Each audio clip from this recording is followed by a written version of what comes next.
A Prefeitura de Antofágica apresenta 1984, um romance de George Orwell, narrado longe do alcance das teletelas por Spencer Todd. Este audiolivro tem apresentação de Gregório do Vivier e pós-fácios de Eduardo Soares, Débora Reis Tavares, Inácio Loyola Brandão e Eduardo Bueno. Uma produção proibida da Bookwire Brasil.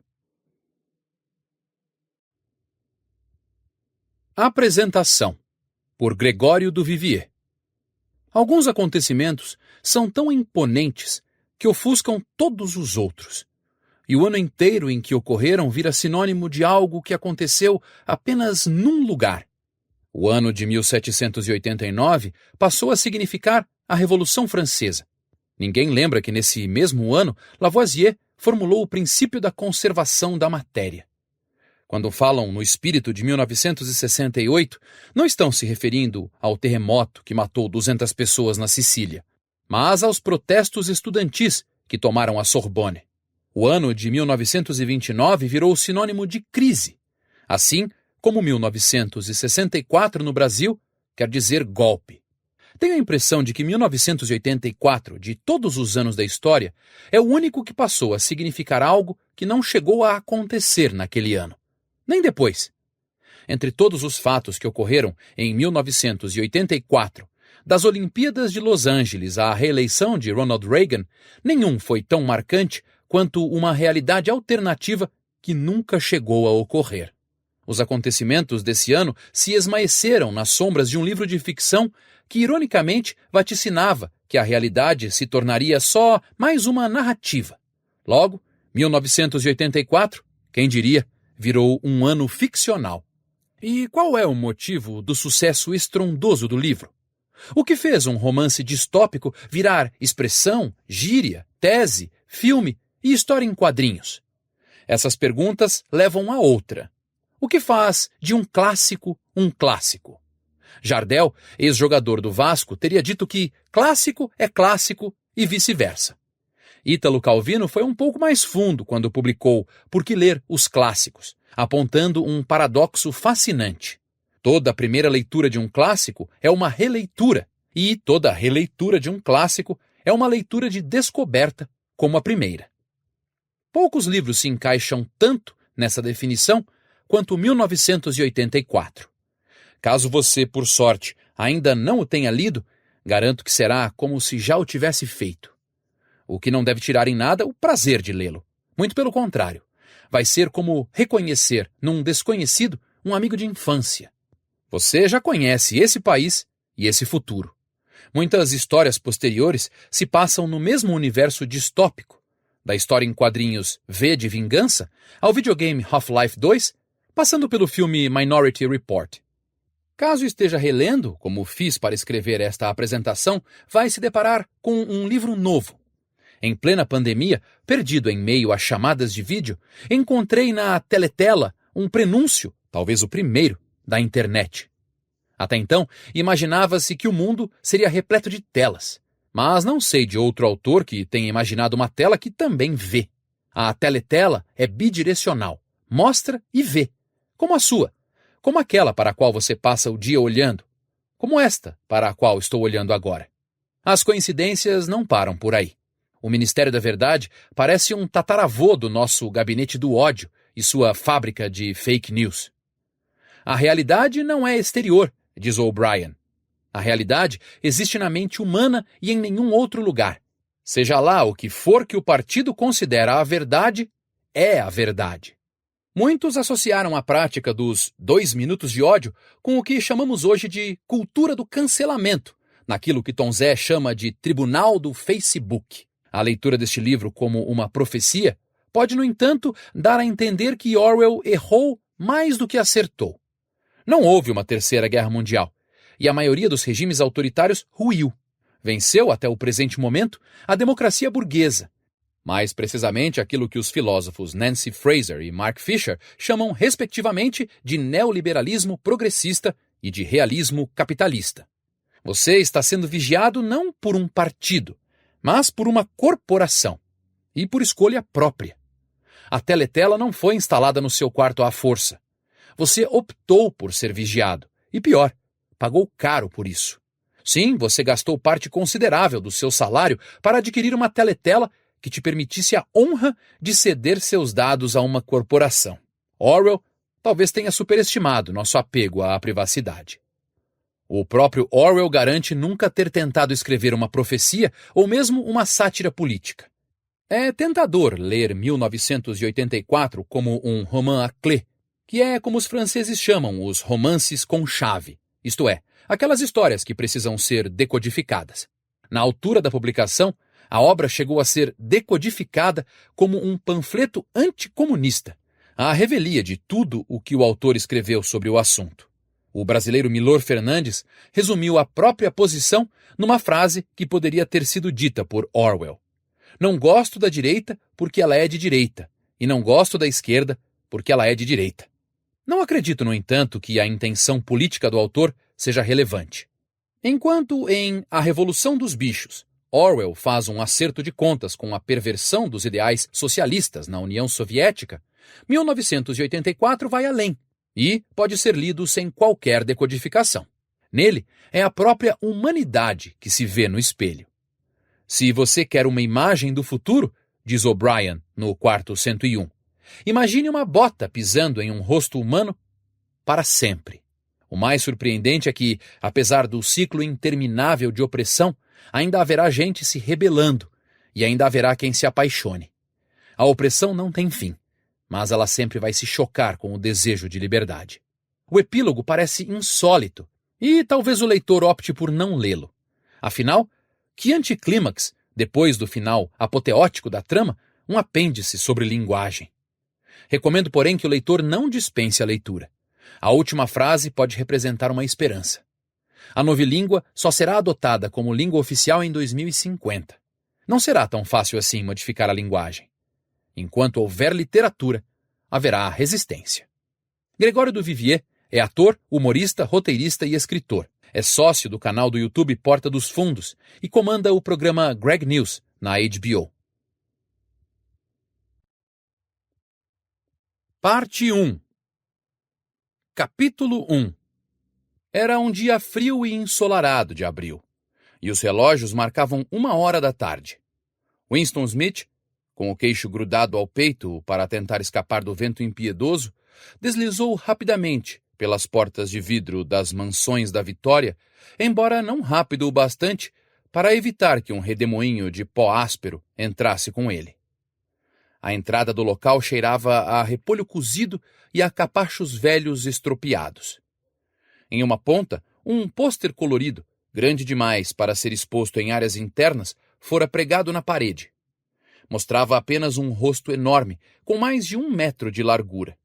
A face de um homem, por volta dos 45 anos, com um bigode preto e espesso e uma aparência rústica e atraente. Winston foi em direção à escadaria. Era inútil tentar ir de elevador. Quase nunca funcionava, nem mesmo nos períodos de bonança. E naquela época cortavam a energia durante o dia. Era parte das medidas de economia em preparação para a Semana do Ódio. O apartamento ficava no 7º andar, e Winston, que tinha 39 anos, e uma úlcera varicosa acima do tornozelo direito, subiu devagar, parando várias vezes para descansar. A cada andar, diante do elevador, o pôster com o rosto enorme o encarava da parede. Era uma daquelas imagens tão artificiais que dão a impressão de que os olhos acompanham o movimento da pessoa. O grande irmão está te observando, dizia a legenda abaixo. Dentro do apartamento, uma voz aveludada lia uma lista de números que tinham algo a ver com a produção de ferro gusa. A voz vinha de uma placa metálica oblonga que parecia um espelho opaco, embutida na superfície da parede direita. Winston acionou um interruptor. E a voz diminuiu um pouco, mas ainda era possível distinguir as palavras. O instrumento, chamado teletela, podia ter o volume atenuado, mas não havia como desligá-lo por completo. Ele se aproximou da janela. Era uma figura pequena e frágil, e o uniforme do partido, um macacão azul, apenas destacava a sua magreza.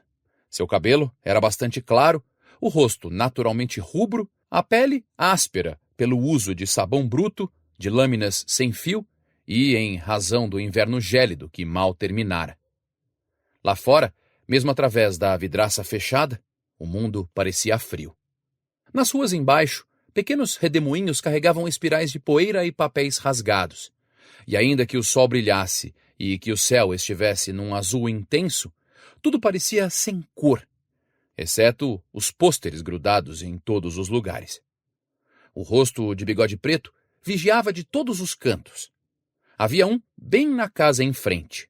O grande irmão está te observando, dizia a legenda, enquanto os olhos escuros encaravam profundamente os de Winston. Na rua, outro pôster rasgado tremulava ao vento numa esquina, cobrindo e descobrindo uma única palavra: Ingsoc. À distância, um helicóptero foi descendo entre os telhados e pairou por um momento como uma mosca varejeira, antes de partir voando numa curva. Era a patrulha policial, bisbilhotando as pessoas pelas janelas. No entanto, pouco importavam as patrulhas. Só a polícia do pensar importava.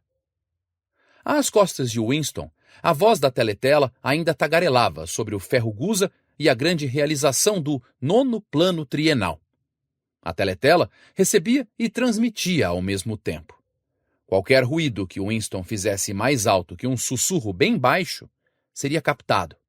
Além disso, enquanto permanecesse no campo de visão da placa de metal, ele também poderia ser visto, além de ouvido.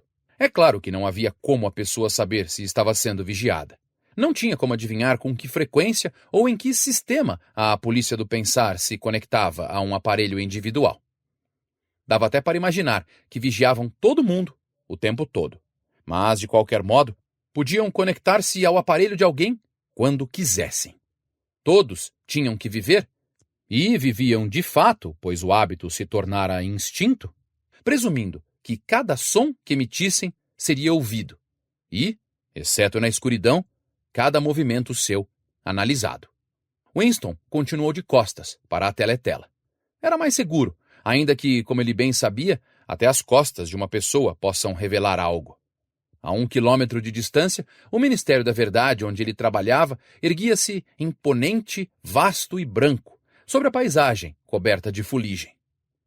Essa, ele pensou com um certo desgosto generalizado, essa era Londres, a cidade principal da pista de pouso 1, a terceira província mais populosa da Oceania.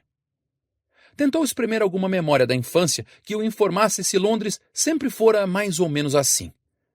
Será que sempre houve essas vistas para casas apodrecidas do século XIX, com as laterais protegidas por vigas de madeira, as janelas cobertas por papelão e os telhados de ferro ondulado, os muros dos jardins caindo por toda a parte? E os locais bombardeados onde a poeira de reboco fazia redemoinhos no ar e o mato crescia por cima dos montes de detritos? E os lugares onde as bombas tinham aberto uma cratera maior e então começaram a surgir colônias sórdidas de construções de madeira que pareciam galinheiros? Não adiantava. Ele não conseguia lembrar. Não restava nada de sua infância, exceto uma série de cenas iluminadas que ocorriam sem pano de fundo e eram, em sua maioria, ininteligíveis. O Ministério da Verdade, ou Miniver, em nova língua, era surpreendentemente distinto de qualquer outro objeto à vista. Tratava-se de uma estrutura piramidal enorme, de um branco reluzente, que ultrapassava um terraço depois do outro, 300 metros em direção ao céu. De onde Winston estava, era possível ler, na sua fachada branca, em fonte elegante, os 3 slogans do partido. Guerra é paz. Liberdade é escravidão. Ignorância é força. Dizia-se que o Ministério da Verdade continha 3.000 salas acima da superfície e ramificações correspondentes abaixo. Espalhados por Londres, havia apenas outros 3 edifícios de tal aparência e tamanho. Eles apequenavam a arquitetura ao redor de tal maneira que, no terraço das Mansões da Vitória, era possível ver todos os 4 simultaneamente. Eram a residência dos 4 ministérios, entre os quais se dividia todo o aparato governamental. O Ministério da Verdade preocupava-se com notícias, entretenimento, educação e belas artes. O Ministério da Paz cuidava da guerra. O Ministério do Amor conservava a lei e a ordem. E o Ministério da Fartura era responsável pelas questões econômicas. Seus nomes, em novilíngua, Miniver, Minipax, Minimor e Minifartura. O Ministério do Amor era o mais assustador. Não possuía janelas. Winston nunca estivera lá dentro, nem a menos de meio quilômetro do prédio. Era impossível entrar lá, exceto para tratar de negócios oficiais. E mesmo assim, só depois de atravessar um labirinto de arames farpados, portas de aço e ninhos escondidos de metralhadoras. Até as ruas que levavam às barreiras externas do ministério eram patrulhadas por guardas que pareciam gorilas em uniforme preto, armados com cacetetes fundidos. Winston virou-se abruptamente. Ele havia assumido a expressão de otimismo silencioso recomendada para quando se encarava à teletela. Atravessou a sala em direção à cozinha minúscula. Ao deixar o ministério a essa hora, ele sacrificara o seu almoço na cantina e estava ciente de que não tinha comida em casa a não ser por um naco de pão escuro que precisava poupar para o café da manhã seguinte. Tirou da prateleira uma garrafa de líquido incolor com uma etiqueta branca que indicava Gin da Vitória. Tinha um cheiro oleoso e enjoativo, como o de uma bebida de arroz chinesa. Winston serviu quase uma xícara da bebida. Preparou-se para o choque e entornou uma dose como se fosse remédio. No mesmo instante, seu rosto ficou rubro e a água correu de seus olhos. Aquele troço parecia ácido nítrico, e além disso, tomar um gole dele dava a sensação de ser atingido na cabeça com um cacetete. No instante seguinte, contudo, a ardência na barriga diminuiu e o mundo começou a parecer mais alegre.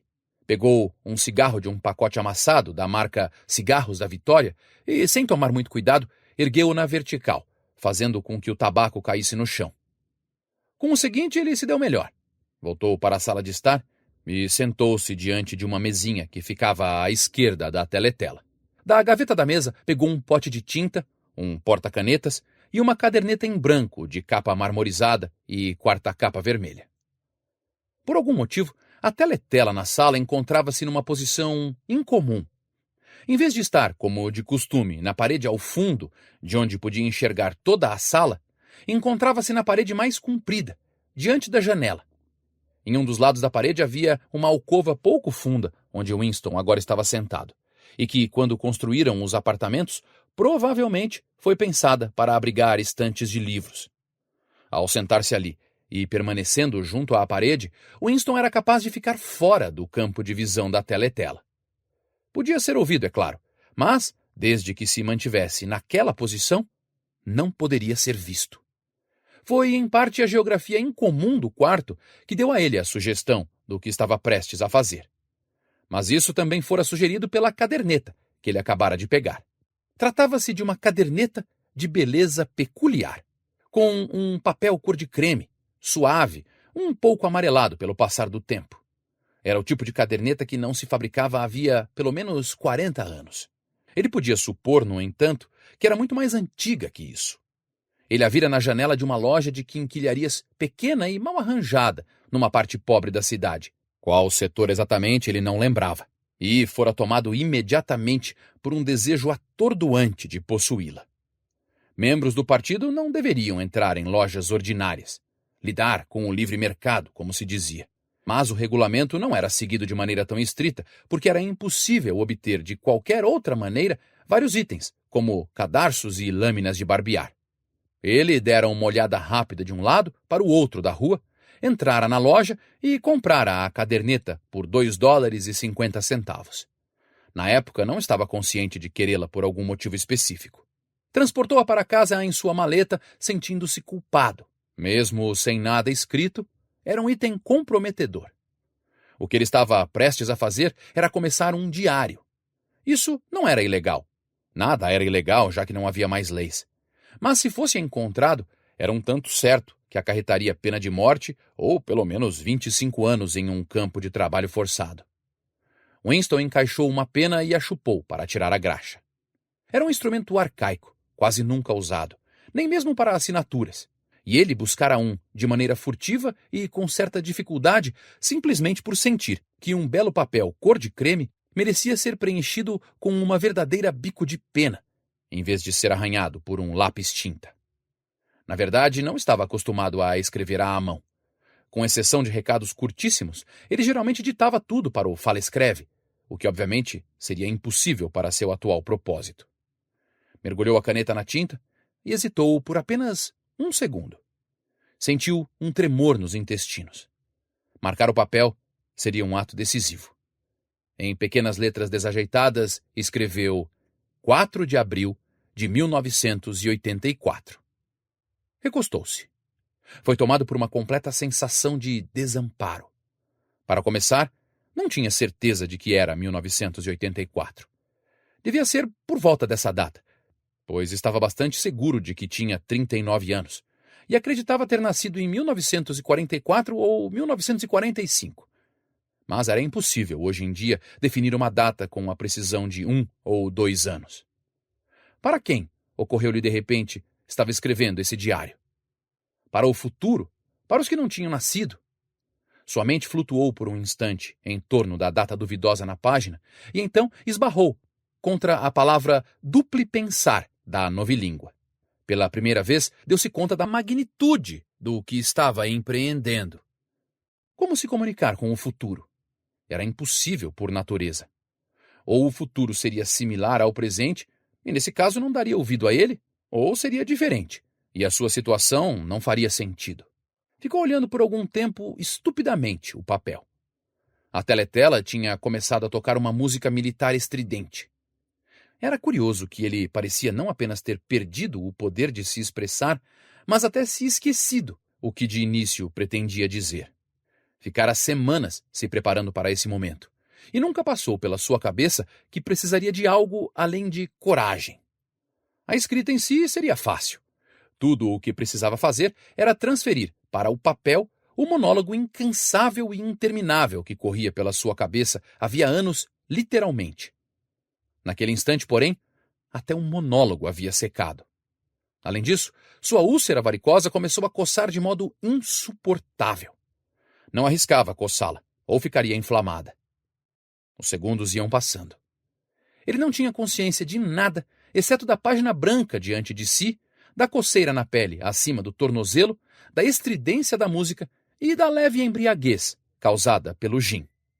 De repente, começou a escrever em puro pânico, pouco ciente do que registrava. Sua caligrafia, pequena e infantil, subia e descia a página, abandonando primeiro as letras maiúsculas e, enfim, até os pontos finais. 4 de abril de 1984. Fui ontem ao cinema. Tudo filme de guerra. Muito bom, de um navio cheio de refugiados sendo bombardeado em algum lugar do Mediterrâneo. Plateia muito empolgada com imagens de um gordão tentando fugir nadando com um helicóptero na cola dele. Primeiro você via ele chafurdando na água como um boto, aí via ele através da mira do helicóptero. Daí ele ficava todo esburacado e o mar ao redor ficava cor-de-rosa e ele afundava de repente, como se os buracos tivessem deixado a água entrar. Plateia gritando e rindo enquanto ele afundava. Daí você via um barco salva-vidas cheio de crianças e um helicóptero planando por cima. Tinha uma mulher de meia idade que pode ter sido uma judia sentada na proa, com um menininho de 3 anos nos braços. Menininho gritando de medo e escondendo a cabeça entre os seios dela, como se quisesse cavar para dentro dela. E a mulher colocando os braços ao redor dele e acalmando o menino, embora ela mesma estivesse azul de tanto medo. O tempo todo cobrindo ele o máximo possível, como se achasse que os seus braços pudessem protegê-lo das balas. Aí o helicóptero plantou uma bomba de 20 quilos entre eles e deu um clarão impressionante, e o barco se esfarelou. Daí teve uma imagem incrível de um braço de criança subindo no céu, e um helicóptero com uma câmera na ponta deve ter seguido. E teve muito aplauso vindo dos assentos do partido. Mas uma mulher, na parte dos proletas, de repente começou a fazer baderna e gritar que eles não deviam ter mostrado esses troços na frente das crianças. Não era certo, não na frente das crianças. Até que a polícia apareceu e levou ela para fora. Acho que não aconteceu nada com ela, ninguém se importa o que os proletas dizem. Uma típica reação dos proletas, eles nunca... Winston parou de escrever. Em parte porque estava sofrendo de cãibra. Não sabia o que o levara a expelir aquele fluxo de besteiras. Mas o mais curioso é que, enquanto ele o fazia, uma lembrança totalmente diversa clarificou-se em sua mente, a ponto de ele quase querer anotar aquilo também. Era, agora ele percebia, por causa desse outro incidente que ele decidira ir para casa e começar o diário. Tinha ocorrido naquela manhã, no ministério, se é que se pode dizer que algo tão nebuloso assim ocorreu. Eram quase 11 horas, e no departamento de registros, onde Winston trabalhava, estavam arrastando cadeiras para fora dos cubículos e agrupando-as no centro da sala diante da teletela grande em preparação para os 2 minutos de ódio. Winston tomava o seu lugar em uma das fileiras do meio, quando de repente 2 pessoas que ele conhecia de vista, mas com quem nunca conversara, entraram na sala. Uma era uma garota por quem costumava passar nos corredores. Não sabia o nome dela, mas sabia que ela trabalhava no departamento de ficção. Presumia, já que às vezes a vira com as mãos cobertas de óleo e carregando uma chave inglesa, que ela fazia algum trabalho mecânico em uma das novas máquinas de escrever romances. Era uma moça de aparência provocadora, com cerca de 27 anos, cabelo grosso, rosto sardento e movimentos atléticos e velozes. Uma faixa escarlate estreita, símbolo da Liga Juvenil Antissexo, dava várias voltas ao redor da cintura de seu macacão, apertada o bastante para destacar a forma dos seus quadris. Desde a primeira vez em que a viu, Winston não gostou dela. Ele sabia o porquê. Era por causa da atmosfera de campos de hóquei, banhos gelados e trilhas comunitárias, e de toda uma limpeza mental que ela parecia carregar consigo. Ele não gostava de quase nenhuma mulher, em especial as jovens e bonitas. Eram sempre as mulheres, particularmente as jovens, as integrantes mais fanáticas do partido que engoliam slogans, as espiãs amadoras que bisbilhotavam tudo o que não era ortodoxo. Mas essa moça em específico dava a impressão de ser mais perigosa que as outras.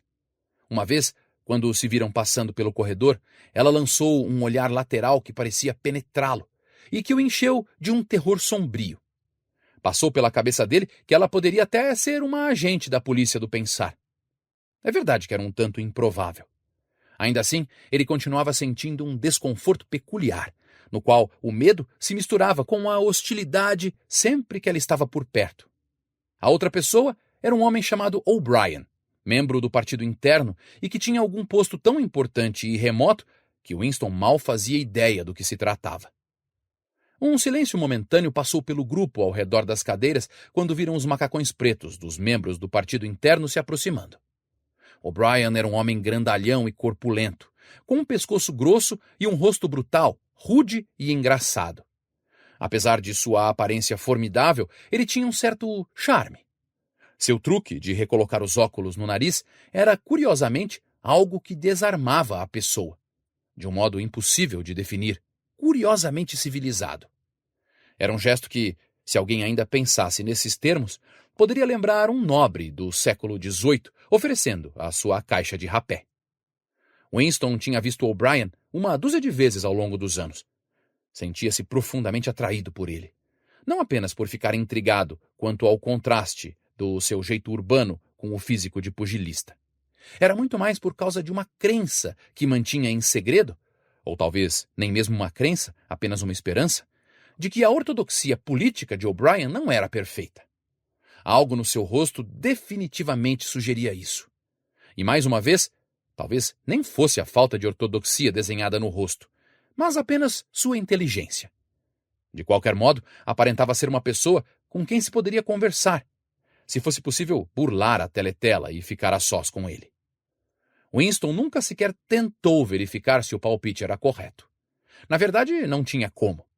Nesse momento, O'Brien olhou para o relógio de pulso, viu que eram quase 11 horas e decidiu ficar no departamento de registros até o fim dos 2 minutos de ódio. Pegou uma cadeira na mesma fileira de Winston a uns 2 assentos de distância. Uma mulher pequena de cabelo castanho claro, que trabalhava no cubículo próximo ao de Winston, estava entre eles. A garota de cabelo escuro sentara-se logo atrás. No instante seguinte, um discurso horrível e ruidoso, como se fosse uma máquina monstruosa, rodando sem óleo, saltou da grande teletela ao final da sala. Era um barulho capaz de fazer os dentes rangerem e de arrepiar o pelo da nuca. O ódio tinha começado. Como sempre, o rosto de Emanuel Goldstein, o inimigo do povo, piscou na tela. Pessoas chiavam na plateia, aqui e ali. A moça franzina de cabelo castanho claro soltou um guincho que mesclava medo e repulsa. Goldstein era o renegado e herege que uma vez, muito tempo atrás, quanto tempo ninguém lembrava exatamente, tinha sido uma das principais figuras do partido, quase do mesmo nível do grande irmão. E então se envolvera em atividades contra-revolucionárias, foi condenado à morte, escapou e desapareceu de maneira misteriosa. Os programas 2 Minutos de Ódio variavam a cada dia, mas todos eles tinham Goldstein como figura principal. Era o traidor original, o primeiro a manchar a pureza do partido. Todos os crimes seguintes contra o partido, todas as traições, sabotagens, heresias, desvios, vinham direto dos seus ensinamentos. Em algum lugar, ele ainda estava vivo e tramando suas conspirações. Talvez além-mar, sob proteção de algum dos seus financiadores estrangeiros. Talvez até, como o boato às vezes sugeria, em algum esconderijo na própria Oceania. O diafragma de Winston estava contraído. Ele nunca conseguira enxergar o rosto de Goldstein sem sentir uma mistura dolorosa de emoções. Era um rosto judeu magro, com uma grande auréola remexida de cabelo branco e um pequeno cavanhaque. Um rosto esperto e, de alguma maneira, inerentemente desprezível, com uma espécie de tolice senil no seu nariz longo e fino, em cuja ponta empoleirava-se um par de óculos. Lembrava a cara de uma ovelha.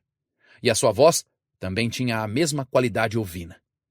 Goldstein oferecia o seu ataque venenoso de sempre às doutrinas do partido. Um ataque tão exagerado e perverso que até uma criança seria capaz de perceber e ainda assim plausível o suficiente para transmitir uma sensação alarmante de que outras pessoas menos pé no chão poderiam se deixar levar por aquilo.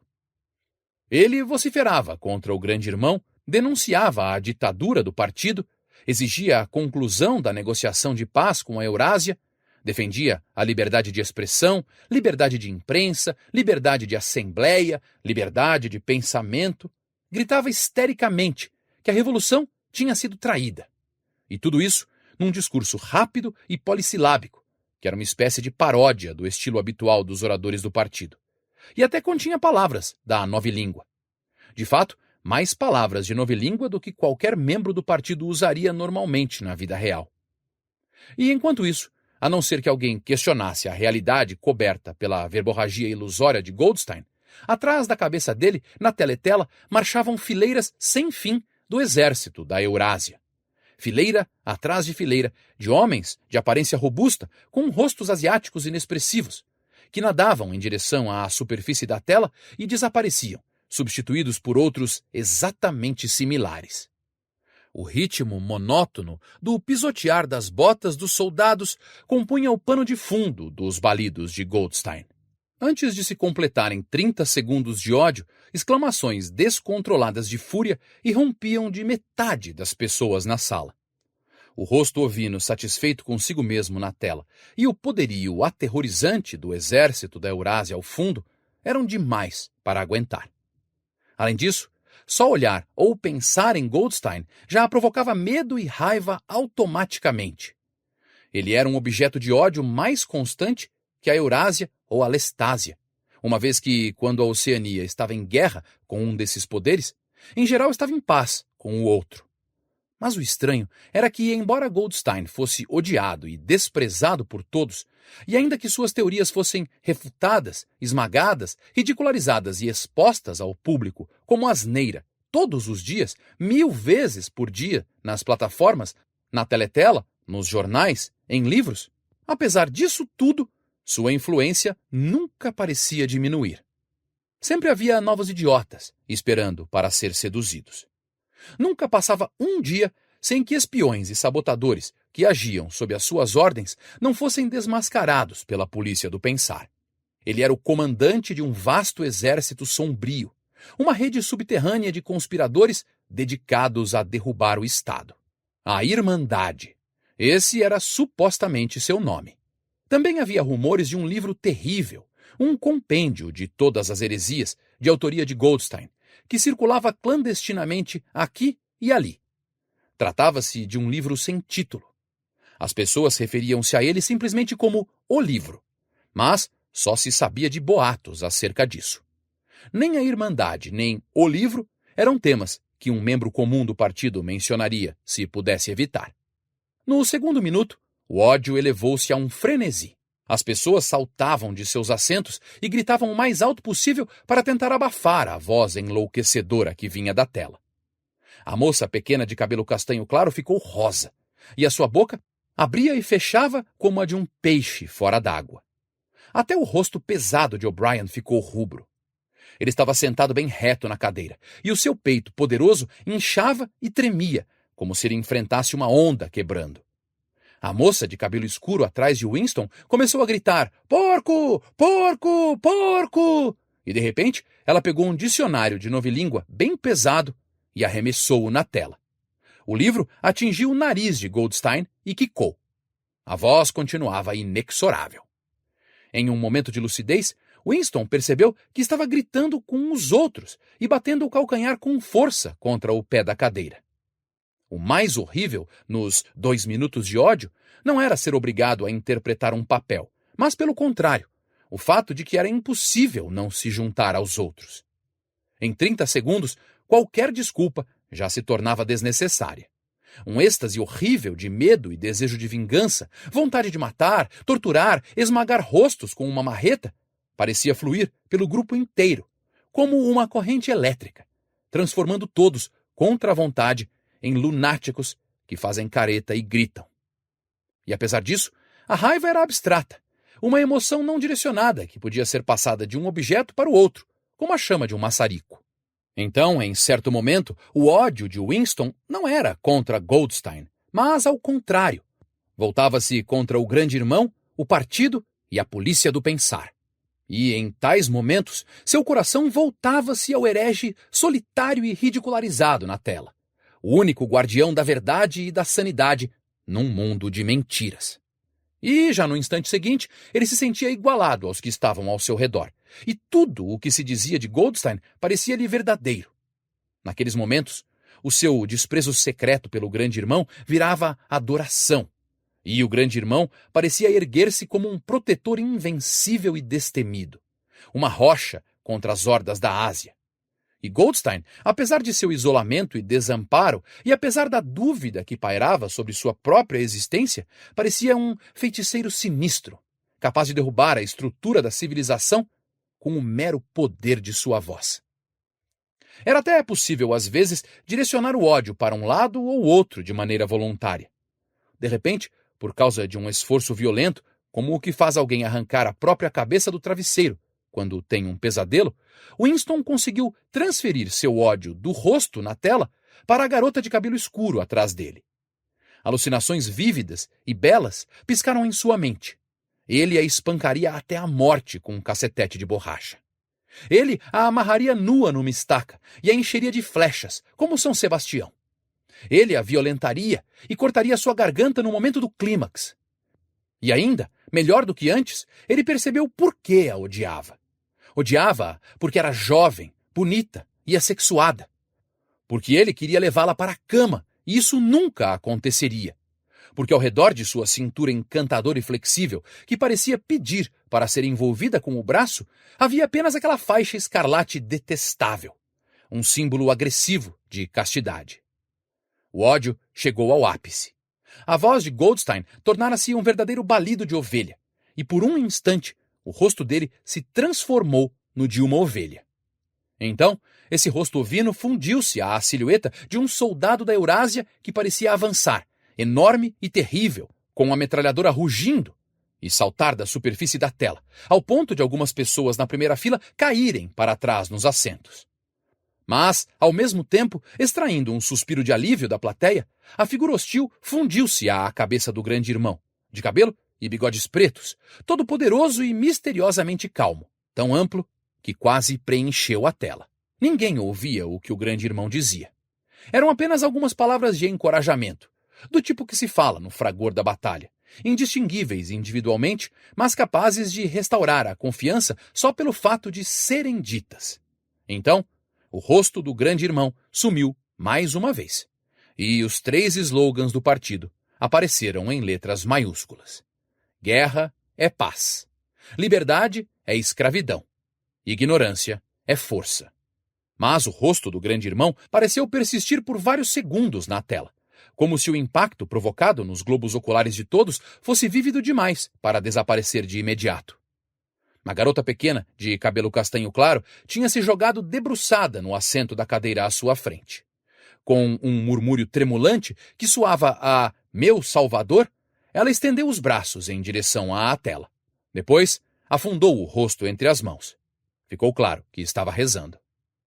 Naquele momento, o grupo inteiro entrou num cântico lento, profundo, ritmado. G-I, G-I, de novo e de novo, muito devagar, com uma longa pausa entre a primeira e a segunda letra. Um som pesado, murmurante, de alguma maneira selvagem, e ao fundo do qual parecia-se escutar o pisotear de pés descalços e a batida de tambores. Mantiveram isso por cerca de 30 segundos. Era um refrão que às vezes se ouvia em momentos de emoção esmagadora. Em parte, era um tipo de hino à sabedoria e à majestade do grande irmão. Porém, era mais um ato de auto-hipnose, um afogamento de consciência proposital, que se fazia por meio do ruído ritmado. As entranhas de Winston pareciam gelar. Durante os 2 minutos de ódio, ele não conseguiu evitar de compartilhar o delírio geral, mas esse cântico subhumano de G-I, G-I, sempre o enchia de horror. Claro que ele entoava o canto com os outros. Era impossível não fazer isso. Dissimular seus sentimentos, controlar sua expressão, fazer o que todos os outros faziam, era uma reação instintiva. Mas havia um intervalo de alguns segundos durante os quais a expressão de seus olhos poderia denunciá-lo. E foi exatamente nesse instante que aquela coisa significativa ocorreu. Se, de fato, ocorreu. Momentaneamente, ele trocou olhares com O'Brien. O'Brien tinha se levantado. Ele tirara os óculos e estava reposicionando-os no nariz com o seu gesto característico. Mas houve ali uma fração de segundo em que os olhos dos dois se encontraram, e durante esse instante, Winston sabia, sim, ele sabia, que O'Brien pensava o mesmo que ele. Uma mensagem inconfundível tinha sido transmitida. Era como se as duas mentes tivessem se aberto, e os pensamentos fluíssem de uma para a outra por meio dos olhos. Estou com você, O'Brien parecia dizer-lhe. Sei exatamente o que você está sentindo. Conheço todo o seu desprezo, seu ódio, sua repulsa. Mas não se preocupe, estou do seu lado. E lá se foi o clarão de inteligência, e o rosto de O'Brien tornou-se inescrutável, como o de todos os outros. E isso foi tudo. E ele já não sabia mais se tinha ocorrido de fato. Tais incidentes nunca acarretaram nenhum prosseguimento. Tudo o que faziam era manter viva a crença ou esperança de que outros além dele eram inimigos do partido. Talvez os rumores de vastas conspirações subterrâneas fossem verdadeiros, afinal. Talvez a Irmandade existisse de fato. Era impossível, apesar das prisões sem fim e das confissões e execuções, ter certeza de que a Irmandade não era apenas um mito. Alguns dias ele acreditava nela. Em outros, não. Não havia provas, apenas vislumbres passageiros que podiam significar nada ou qualquer coisa. Fragmentos de conversas entreouvidas, rabiscos quase apagados nas paredes do banheiro. Certa vez, quando dois estranhos se encontraram, um pequeno movimento da mão, que parecia um sinal de reconhecimento. Não passavam de palpites. O mais provável é que ele tivesse imaginado tudo. Retornara ao seu cubículo sem olhar de novo para O'Brien. A ideia de dar continuidade ao seu contato momentâneo mal passava pela sua cabeça. Teria sido inacreditavelmente perigoso, mesmo se ele soubesse como arranjar isso. Por 1 ou 2 segundos, haviam trocado olhares pouco claros, e esse era o fim da história. Mas mesmo aquilo tinha sido um evento memorável, levando em conta a solidão trancafiada, na qual era preciso viver. Winston reuniu forças e se endireitou na cadeira. Deixou escapar um arroto. O gin subia do estômago. Seus olhos tornaram a focar na página. Ele descobriu que enquanto estava sentado, refletindo, desamparado, ele também escrevera, como se fosse uma ação automática. E não era mais aquela caligrafia esquisita e espasmódica de antes. A sua caneta deslizara voluptuosamente pelo papel macio, imprimindo em letras maiúsculas, grandes e limpas: abaixo o grande irmão, abaixo o grande irmão, abaixo o grande irmão, abaixo o grande irmão, abaixo o grande irmão, de novo e de novo, preenchendo metade de uma página. Ele não pôde evitar uma pontada de pânico. Era um absurdo, pois escrever aquelas palavras específicas não era mais perigoso do que começar um diário. Mas, por um instante, sentiu-se tentado a rasgar as páginas maculadas e abandonar completamente o projeto. Ele não o fez, no entanto, porque sabia que seria inútil. Não importava se ele escrevesse abaixo o grande irmão ou evitasse escrever aquilo. Não importava se ele continuaria com o diário ou não. A polícia do pensar o pegaria de qualquer maneira. Ele havia cometido, ainda teria cometido, mesmo se nunca tivesse encostado a caneta no papel, o crime essencial que continha em si todos os outros. O crime pensar era como o chamavam. O crime pensar não era algo que podia ser escondido para sempre. Uma pessoa poderia conseguir fugir por um tempo, até por alguns anos, mas, cedo ou tarde, iriam pegá-la. Era sempre à noite. As prisões, invariavelmente, ocorriam à noite. O sujeito era tirado de repente do sono. A mão grosseira sacudia o seu ombro, as luzes ofuscavam seus olhos, aparecia um círculo de rostos severos ao redor da cama. Na maioria dos casos não havia julgamento, nenhum mandado de prisão. As pessoas simplesmente desapareciam, sempre à noite. Seu nome era removido dos registros. Qualquer ficha de qualquer coisa que já fizera era apagada. A sua existência era negada e depois esquecida. O sujeito era abolido, aniquilado, vaporizado era a palavra usual. Por um instante, ele foi tomado por uma espécie de histeria.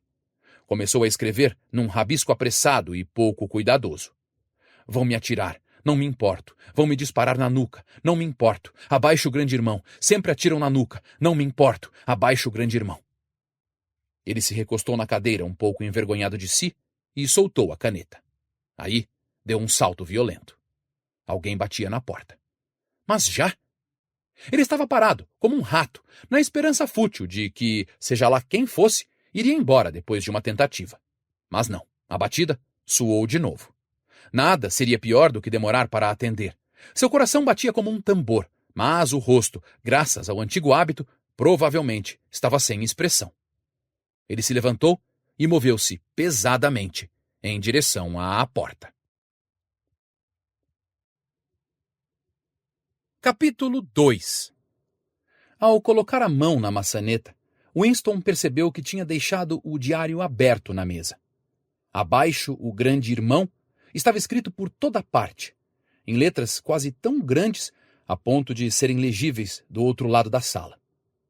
Ele fizera algo inconcebível de tão estúpido.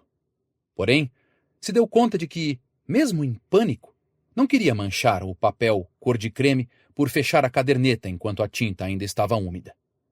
Respirou fundo e abriu a porta. No mesmo instante, foi inundado por uma onda quente de alívio. Uma mulher descorada, com aparência esmagada, cabelos finos e um rosto enrugado, estava do lado de fora. Ela começou num resmungo desolador. Ah, camarada, bem que achei ter escutado você entrar. Você poderia vir aqui e dar uma olhada na nossa pia da cozinha? Ficou entupida e... Era a senhora Parsons, esposa de um vizinho do mesmo andar. Senhora era uma palavra um pouco desaprovada pelo partido. Era preciso chamar todos de camarada. Mas, com algumas mulheres, às vezes se usava senhora, instintivamente. Ela tinha cerca de 30 anos, mas parecia muito mais velha. A impressão era de que sempre havia poeira nas rugas de seu rosto. Winston a seguiu pelo corredor. Esses trabalhos amadores de concerto eram uma irritação quase diária. As mansões da Vitória eram compostas de apartamentos velhos construídos por volta de 1930 e estavam caindo aos pedaços. O gesso descamava e caía do teto e das paredes constantemente. Os canos explodiam em todas as nevascas mais fortes.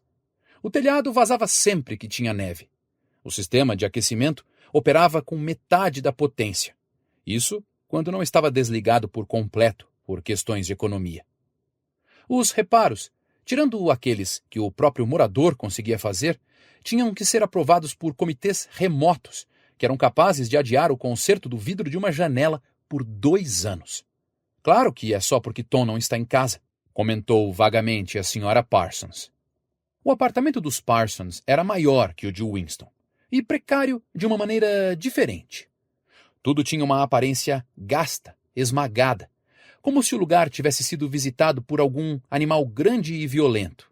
Acessórios esportivos, tacos de hóquei, luvas de boxe, uma bola estourada, um par de bermudas suadas virado do avesso, jaziam no chão, e na mesa havia um amontoado de pratos sujos e livros de exercício cheios de orelhas. Nas paredes, faixas escarlates da Liga da Juventude e dos Espiões e um pôster em tamanho real do Grande Irmão. Também havia o cheiro usual de repolho cozido, comum a todo o prédio, mas que ali era atingido por um cheiro mais forte de suor que, dava para sentir na primeira fungada, embora fosse difícil entender como, era o suor de uma pessoa ausente naquele momento. No quarto ao lado, alguém com um pente e uma tira de papel higiênico estava tentando acompanhar a música militar que ainda saía da teletela. São as crianças, disse a Sra. Parsons, lançando um olhar meio apreensivo para a porta. Elas não saíram hoje e, claro que... Ela tinha o hábito de interromper as frases pela metade. A pia da cozinha estava cheia até quase o topo, com uma água suja e esverdeada que cheirava pior que repolho. Winston se agachou e examinou o encaixe do cano. Detestava usar as próprias mãos e detestava se agachar, o que sempre podia despertar um acesso de tosse nele. A Sra. Parsons ficou olhando, desamparada. Claro que se Tom estivesse em casa, ele ajeitaria isso num instante, ela disse. Ele ama essas coisas. Ele é tão bom com as mãos, o Tom. Parsons era colega de trabalho de Winston no Ministério da Verdade. Era um sujeito gorducho, mas ativo, dotado de uma estupidez paralisante, uma massa de entusiasmos imbecis.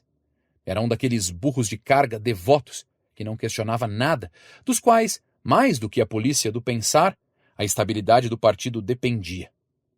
Aos 35 anos, ele tinha sido expulso, contra a sua vontade, da Liga da Juventude, e antes de formar-se nela, conseguira ficar 1 ano a mais do que o permitido nos espiões. No ministério tinha um cargo subordinado que não exigia inteligência. Mas, por outro lado, ele era um líder do Comitê do Esporte e de todos os comitês engajados na organização de passeios comunitários, manifestações espontâneas, campanhas para economizar e atividades voluntárias em geral. Ele informava aos outros com um orgulho silencioso, entre baforadas do seu cachimbo, que aparecera no centro comunitário todas as noites pelos últimos 4 anos. Um cheiro atordoante de suor, uma espécie de testemunho inconsciente do quanto a sua vida era cansativa, acompanhava-o aonde quer que fosse, e também permanecia depois de ele ir embora. Você tem uma chave inglesa? Perguntou Winston, mexendo na porca, na articulação do cano. Uma chave inglesa, disse a Sra. Parsons, tornando-se invertebrada de imediato. Não sei, não tenho certeza. Talvez as crianças... Escutou-se um pisotear de botas e outro golpe no pente quando as crianças entraram com tudo na sala. A Sra. Parsons trouxe a chave inglesa. Winston deixou a água correr e, com nojo, removeu a maçaroca de cabelo humano que bloqueara o cano. Limpou os dedos, o melhor que pôde na água fria da torneira, e voltou para o outro cômodo. Mãos ao alto! Gritou uma voz selvagem.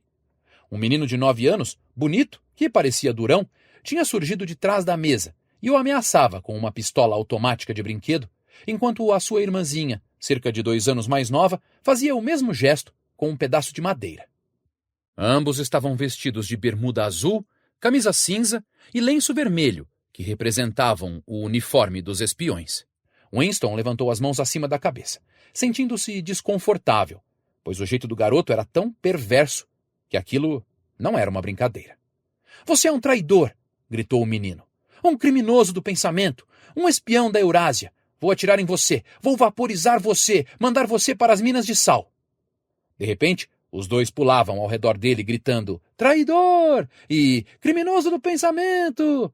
E a garotinha, Imitava o irmão em todos os movimentos. Era algo levemente assustador, como os pulinhos de filhotes de tigres que logo se tornarão capazes de comer um homem. Havia uma espécie de ferocidade calculada nos olhos do menino, um desejo bastante evidente de socar ou chutar Winston, e uma consciência de ter quase o tamanho necessário para isso. Ainda bem que a arma em suas mãos não era de verdade, Winston pensou. Os olhos da Sra. Parsons borboletearam, nervosos, de Winston para as crianças e de volta para Winston. Na luz mais forte da sala de estar, ele pôde notar, interessado, que havia de fato poeira nas rugas do rosto dela. Eles ficam tão agitados, ela disse. Estão decepcionados porque não podem ver o enforcamento. É isso. Estou ocupada demais para levá-los e Tom não voltará do trabalho a tempo. Por que a gente não pode ir lá ver o enforcamento? Bradou o garoto com sua voz potente. Quero ver o enforcamento! Quero ver o enforcamento! Cantarolou a garotinha, ainda saltitando ao redor.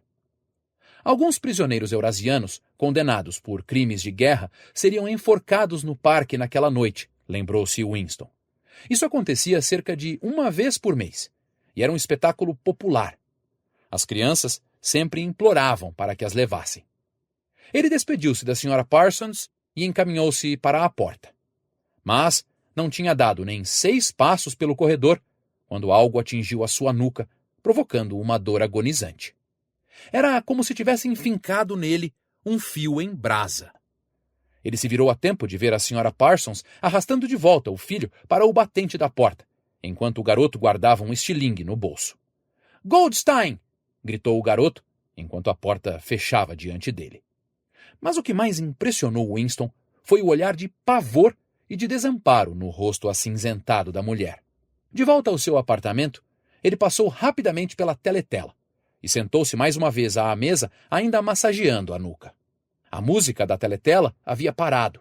Em vez dela, uma voz militar falhada lia em voz alta, com uma espécie de satisfação brutal, uma descrição dos armamentos da nova fortaleza flutuante que tinha ancorado entre a Islândia e as Ilhas Faroe. Aquela pobre mulher, ele pensou, deve viver uma vida de terror ao lado daquelas crianças. Mais 1 ou 2 anos e eles passariam a vigiá-la dia e noite, em busca de sinais de algo não ortodoxo. Quase todas as crianças hoje em dia eram terríveis. O pior era que, por meio de organizações como os espiões, elas tornavam-se sistematicamente pequenos selvagens ingovernáveis. E, no entanto, isso não gerava nelas nenhuma tendência a se rebelar contra a disciplina do partido. Pelo contrário, adoravam o partido e tudo o que estava ligado a ele. As músicas, as procissões, as faixas, as trilhas, os treinamentos com rifles de mentira, os gritos de slogans, a idolatria ao grande irmão, tudo era uma espécie de jogo glorioso para eles. Toda a sua ferocidade era dirigida para as coisas externas, contra os inimigos do Estado, contra os estrangeiros, traidores, sabotadores, criminosos do pensamento. Era quase normal que pessoas com mais de 30 anos temessem seus próprios filhos. E por um bom motivo, pois quase toda a semana o The Times trazia um parágrafo descrevendo como algum bisbilhoteirozinho, pequeno herói era como em geral se referiam às crianças, tinha entreouvido algum comentário comprometedor e denunciado seus pais à polícia do pensar. A dor do tiro de estilingue tinha passado. Ele pegou sua caneta, um tanto desanimado, perguntando a si se ainda era capaz de escrever mais alguma coisa no diário.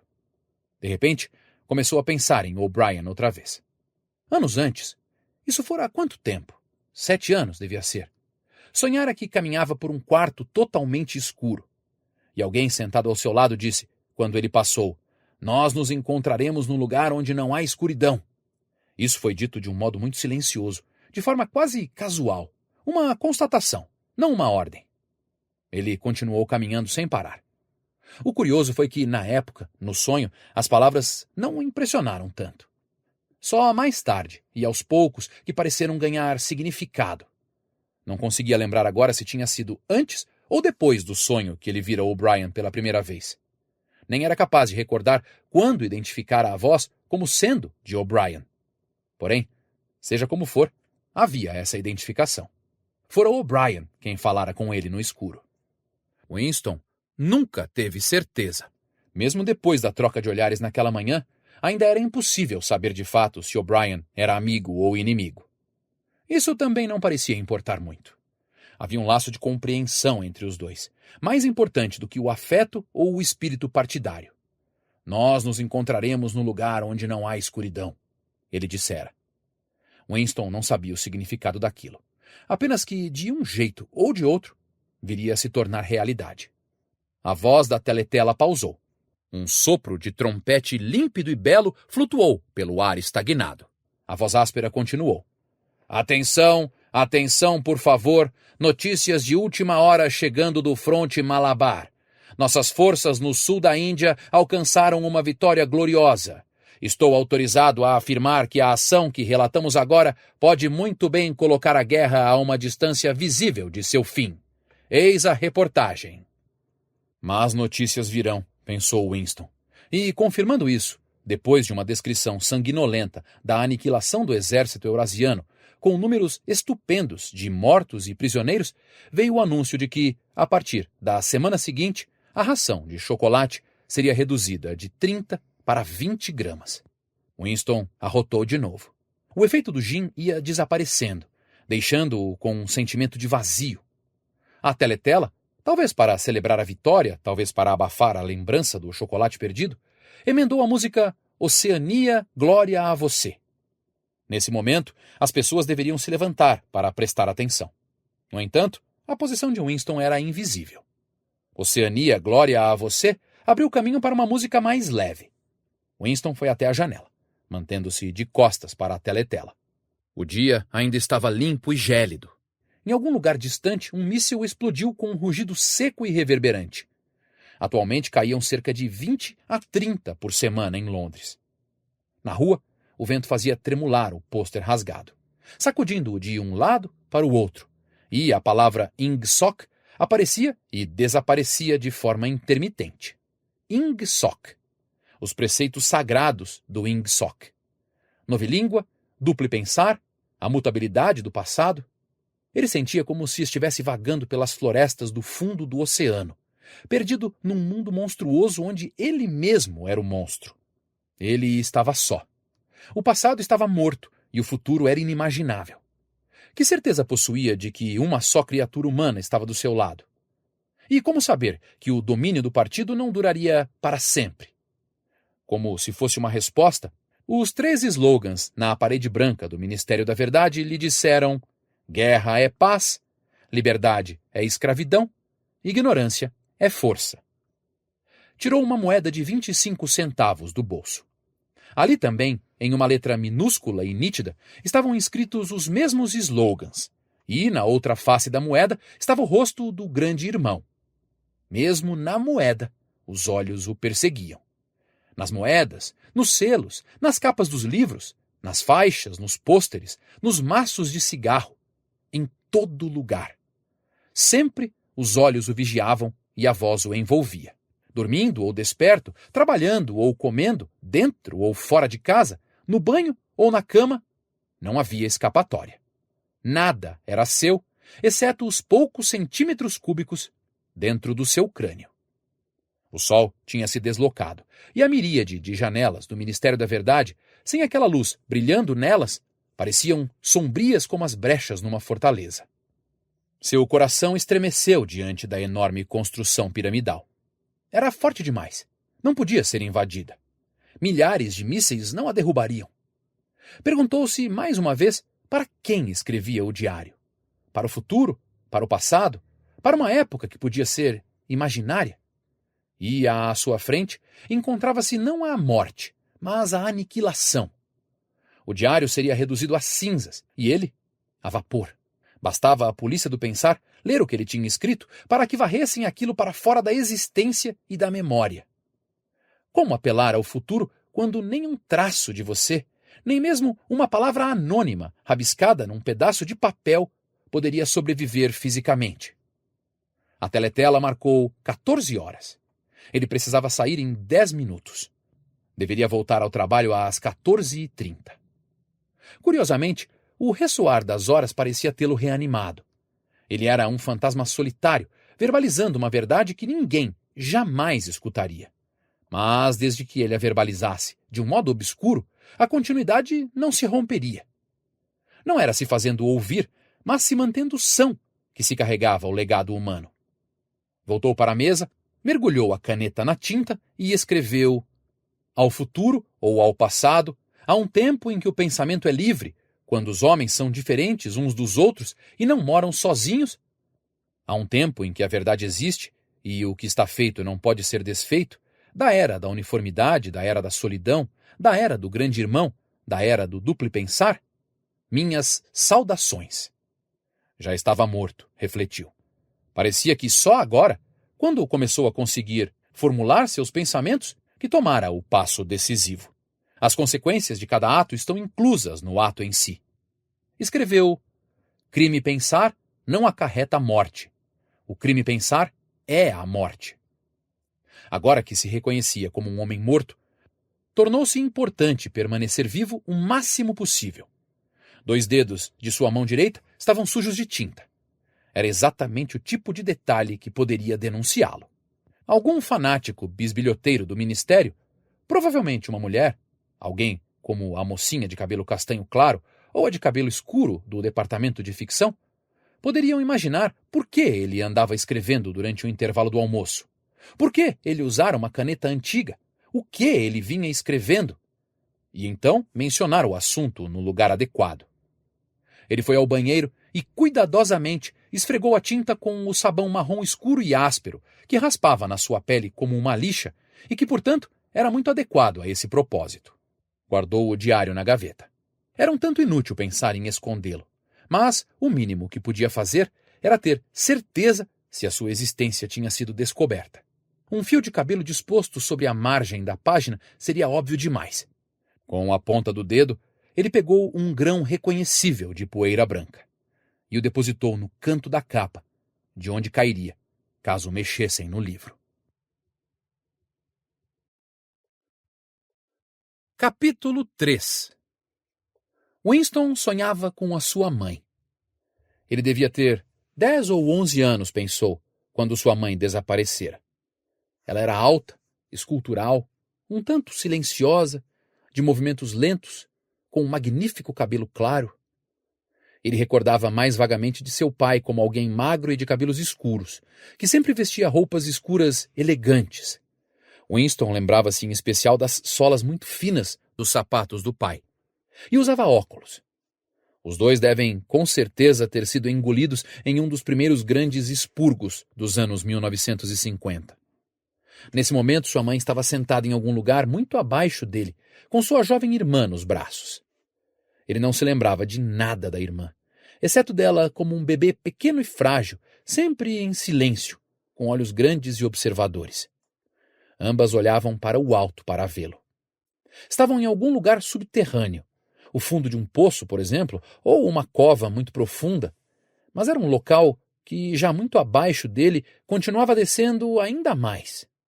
Estavam no salão de um navio que naufragava, olhando para cima, para ele, através da água que escurecia. Havia um ar estagnado no salão.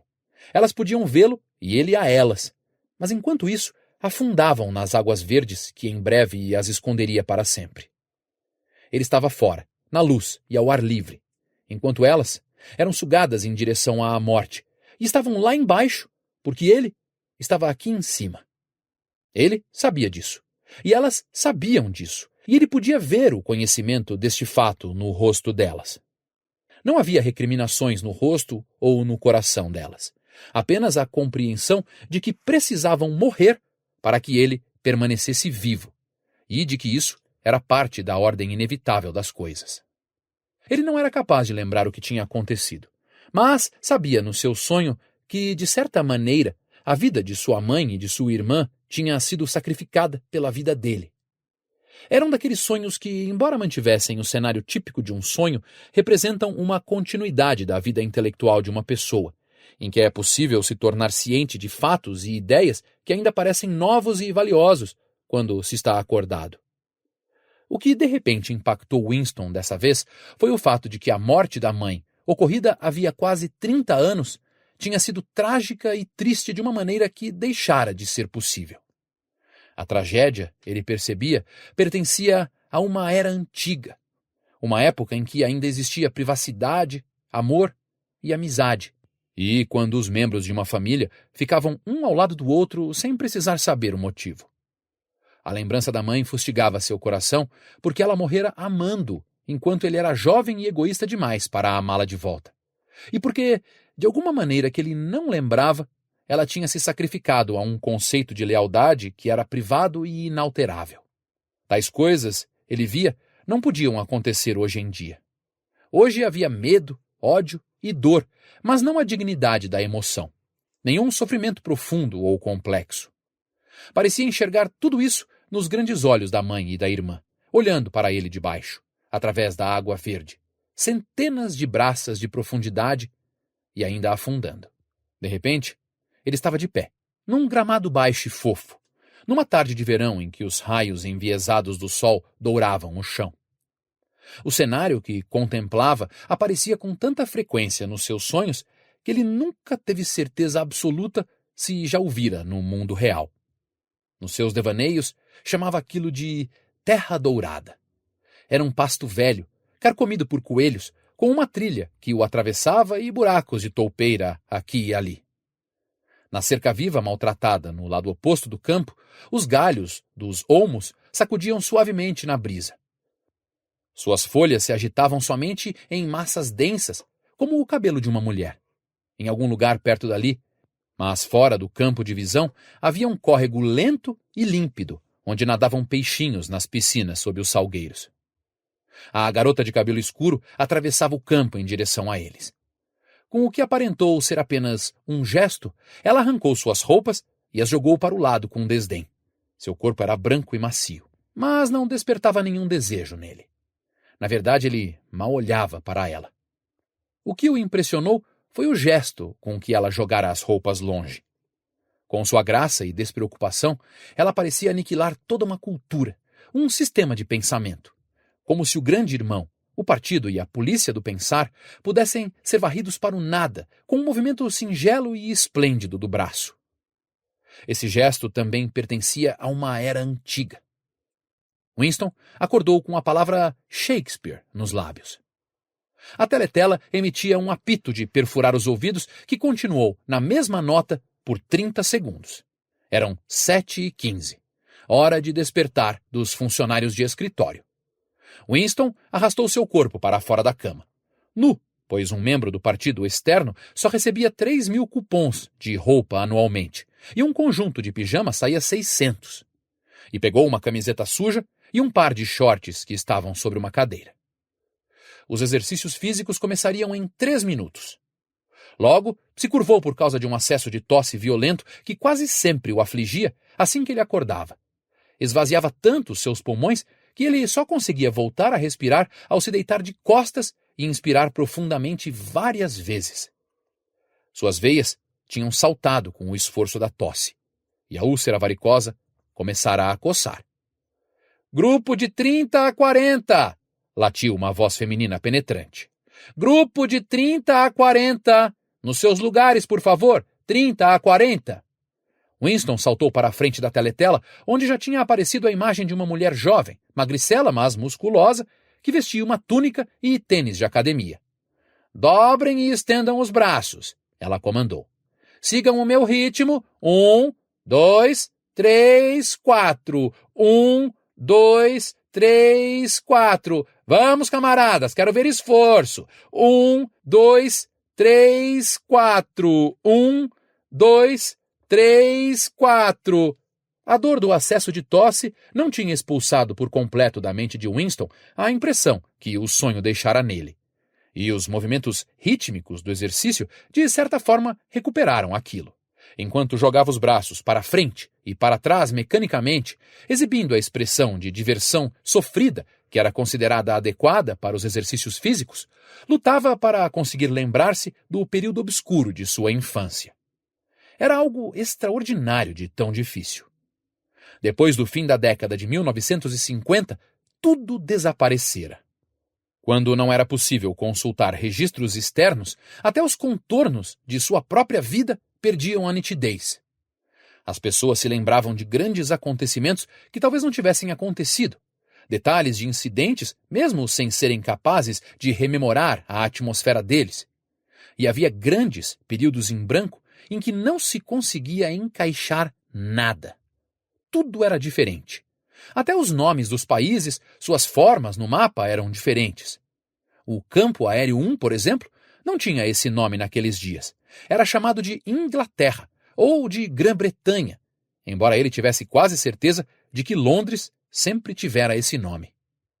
Winston não conseguia se lembrar com certeza de uma época em que seu país não estivera em guerra. Mas era evidente que houvera um intervalo bastante longo de paz durante sua infância, pois uma de suas primeiras memórias era de um ataque aéreo que pareceu surpreender a todos. Talvez tenha sido quando caiu a bomba atômica em Colchester. Não se lembrava do ataque em si, mas recordava da mão de seu pai agarrando a dele enquanto corriam, descendo e descendo em algum lugar nas profundezas da terra, descendo em círculos e mais círculos por uma escada espiral que rangia sob seus pés e que, no fim, deixara suas pernas cansadas a ponto de ele começar a gemer e precisarem parar para descansar. Sua mãe, com seu jeito lento e onírico, o seguia muito atrás. Ela carregava a irmã dele ainda bebê. Ou talvez fosse apenas um amontoado de cobertores. Ele não tinha certeza se a sua irmã já tinha nascido na época. Finalmente, chegaram a um lugar barulhento e lotado, que ele percebera ser uma estação de metrô. Havia pessoas sentadas por toda a laje do piso, e outras pessoas, juntas e muito apertadas, sentadas em beliches metálicos, uma em cima da outra. Winston e seus pais encontraram um lugar no chão para si, e perto deles um casal de idosos estava sentado, lado a lado, num beliche. O velho trajava um terno preto decente e uma boina preta colocada bem para trás no seu cabelo branquíssimo. Seu rosto estava escarlate, e seus olhos eram azuis e cheios d'água. Fedia a gin. Parecia sair pelos poros de sua pele em vez de suor, e podia-se imaginar que as lágrimas que brotavam nos seus olhos eram gin puro. Porém, apesar de estar um pouco bêbado, o homem também sofria uma dor que era genuína e insuportável. De sua maneira infantil, Winston compreendeu que algo terrível, algo imperdoável e irremediável tinha acabado de ocorrer. Ele também achou que sabia o que era. Alguém que o velho amava, uma netinha talvez, tinha sido morto. De poucos em poucos minutos, o velho repetia: "A gente não devia ter confiado neles. Falei, mãe, não falei? Isso que dá a confiar neles. Falei esse tempo todo. A gente não devia ter confiado nesses imbecis." Mas em quais imbecis não deveriam ter confiado, isso Winston não conseguia lembrar agora. Desde mais ou menos aquela época, a guerra tornou-se literalmente contínua, embora, para ser específico, não tenha sido sempre a mesma guerra. Por vários meses durante a infância dele, houvera lutas confusas nas próprias ruas de Londres, e ele se lembrava de algumas vividamente. Mas rastrear a história de todo esse período, dizer quem lutava com quem em cada momento, isso teria sido completamente impossível, já que não há registros escritos ou falados mencionando qualquer alinhamento além do existente. No momento atual, por exemplo, em 1984, se de fato era 1984, a Oceania estava em guerra com a Eurásia e em aliança com a Lestásia. Nunca se admitia em público ou em particular que os três poderes em algum momento estiveram agrupados de maneira diferente. Na verdade, como Winston bem sabia, apenas 4 anos atrás, a Oceania estava em guerra com a Lestásia e era aliada da Eurásia. Mas isso era apenas uma parte do conhecimento furtivo que ele, por acaso, possuía, pois sua memória não estava sob suficiente controle. Oficialmente, a mudança de parceiros nunca ocorrera. A Oceania estava em guerra com a Eurásia. Portanto, a Oceania sempre estivera em guerra com a Eurásia. O inimigo do momento sempre representava um mal absoluto. Então, qualquer acordo passado ou futuro era impossível.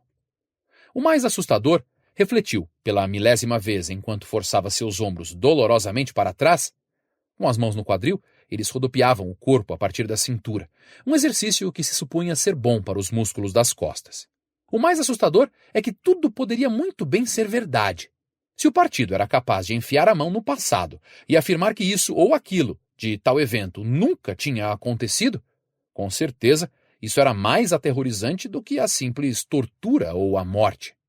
O partido dizia que a Oceania nunca fora aliada da Eurásia. Ele, Winston Smith, sabia que a Oceania estivera numa aliança com a Eurásia havia pouco tempo, uns 4 anos atrás. No entanto, onde estava esse conhecimento? Só na sua própria consciência que, de qualquer modo, logo seria aniquilada?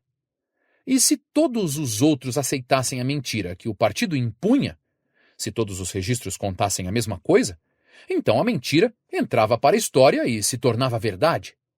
Quem controla o passado, dizia o slogan do partido, controla o futuro. Quem controla o presente, controla o passado.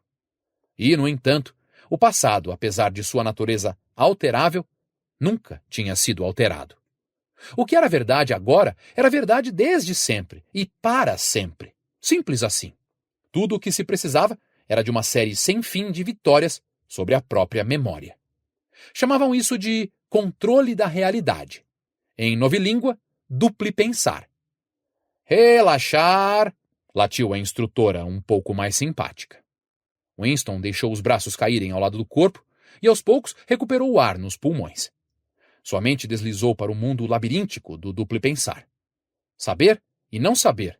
Estar consciente da verdade completa enquanto contava mentiras cuidadosamente construídas.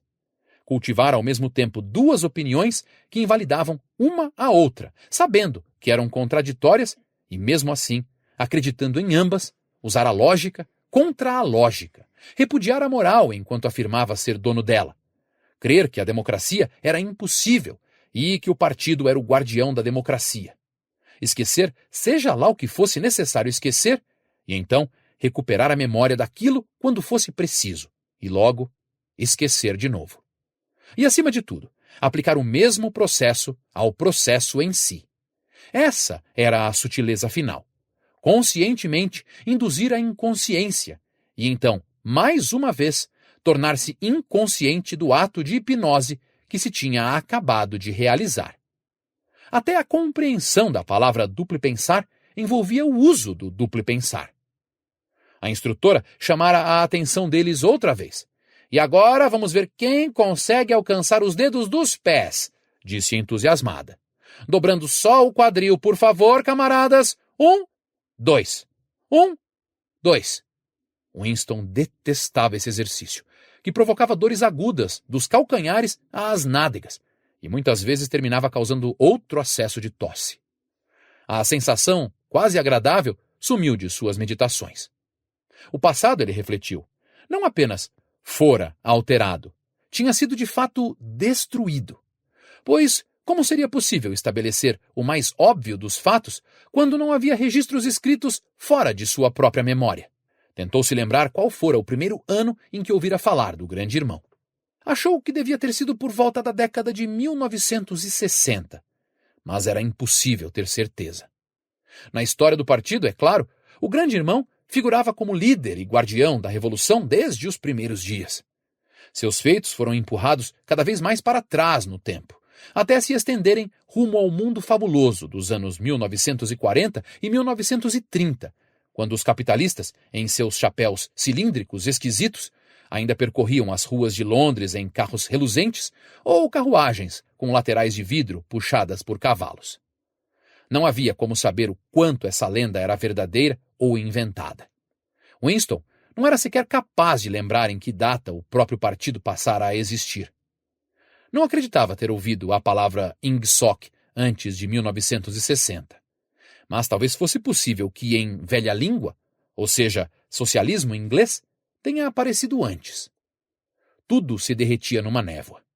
Às vezes, de fato, era possível apontar uma mentira indubitável. Não era verdade, por exemplo, como constava nos livros de história do partido, que o partido inventara os aviões. Ele se lembrava de aviões desde sua primeira infância. Mas não dava para provar nada. Nunca havia provas. Apenas uma vez, em toda a sua vida, ele segurara em mãos uma prova documental indiscutível da falsificação de um fato histórico. E nessa ocasião... Smith! gritou a voz desagradável da teletela. 6079 Smith W. Sim, você mesmo. Mais para baixo.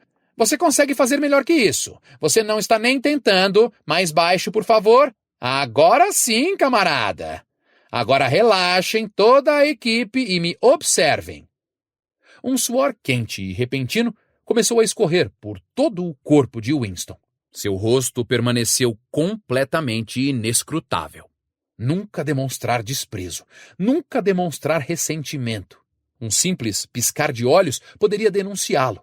Ele ficou observando a instrutora levantar os braços acima da cabeça e, não dá para dizer que com graça, mas com uma simplicidade e eficiência impressionante, curvou-se e encaixou a primeira falange do dedo debaixo dos pés. Olhem só, camaradas, é assim que eu quero ver vocês fazerem. Olhem de novo para mim. Estou com 39 anos e já tive 4 filhos. Agora observem. Ela se curvou mais uma vez. Meus joelhos estão retos. Todos conseguem se quiserem, acrescentou enquanto subia e se ajeitava. Qualquer pessoa com menos de 45 é perfeitamente capaz de tocar os dedos dos pés. Nem todos temos o privilégio de lutar na linha de frente, mas pelo menos podemos nos manter saudáveis. Lembrem-se dos rapazes no fronte Malabar e os marinheiros da fortaleza flutuante. Pensem no que eles têm que aguentar. Agora tentem de novo. Melhorou, camarada, muito melhor. Ela acrescentou encorajadora, enquanto Winston, com um impulso violento, conseguiu tocar os dedos do pé sem curvar o joelho pela primeira vez em muitos anos. Capítulo 4. Com um suspiro profundo e inconsciente, que nem mesmo a proximidade da teletela seria capaz de impedi-lo de soltar quando o seu dia de trabalho começava, Winston puxou o falescreve na sua direção, soprou a poeira do bocal e colocou os óculos. Desenrolou e juntou 4 pequenos rolos de papel que já tinham aparecido no tubo pneumático no canto direito da sua mesa. Havia 3 orifícios nas paredes do cubículo. À direita do falescreve, um pequeno tubo pneumático para mensagens escritas. À esquerda, um maior para jornais. E na do meio, de fácil alcance para Winston, uma fenda oblonga grande protegida por uma grade. Esta última servia para descartar papéis. Fendas similares existiam aos milhares ou dezenas de milhares ao longo do prédio. Não apenas em todas as salas, mas também de tantos em tantos metros em cada corredor. Por algum motivo, receberam o apelido de buracos da memória. Quando alguém sabia que um documento deveria ser destruído, ou até quando a pessoa via um pedaço de papel usado espalhado por aí, tinha-se a atitude automática de levantar a tampa do buraco da memória e jogar o papel ali, de onde seria transportado numa corrente de ar quente até uma das enormes fornalhas que estavam escondidas em algum canto do prédio. Winston examinou os 4 rolos de papel que desenrolara. Cada um continha uma mensagem de apenas 1 ou 2 linhas, usando o jargão abreviado. Não era de fato novilíngua, mas consistia em grande parte de palavras da novilíngua, que era usado pelo Ministério para a Comunicação Interna. Diziam Times 17.3.84 G. Fala mal registrada África retificar. Times 19.12.83 Previsões 4º trimestre 83 erratas verificar edição atual. Times 14.2.84 Mini muitas mal citadas chocolate retificar. Times 3.12.83 Reportando G, ordem do dia, duple mais não bom, ref, despessoas, reescrever, completo, env, anti-arquivar. Com um sentimento ligeiro de satisfação, Winston separou a 4ª mensagem. Era um trabalho complexo e responsável, e era melhor deixar aquilo para o fim. As outras 3 eram tarefas corriqueiras, embora a segunda provavelmente exigiria folhear tediosamente listas de números. Winston digitou números anteriores na teletela e pediu as edições específicas do The Times, que saíram deslizando do tubo pneumático após poucos minutos de atraso. As mensagens que ele recebera se referiam a artigos ou notícias que, por um motivo ou outro, alguém achou necessário alterar, ou, como dizia a mensagem oficial, retificar. Por exemplo, aparecia no The Times, de 17 de março, que o grande irmão, no seu discurso do dia anterior, tinha previsto que o fronte da Índia do Sul permaneceria tranquilo, mas uma ofensiva eurasiana... Fim da amostra do audiolivro. Caso queira ouvir inteiro, entre em contato pelo QR Code na tela. O Grupo Gilmore é apenas R$ 14 por mês e você tem acesso a todos os audiolivros do canal.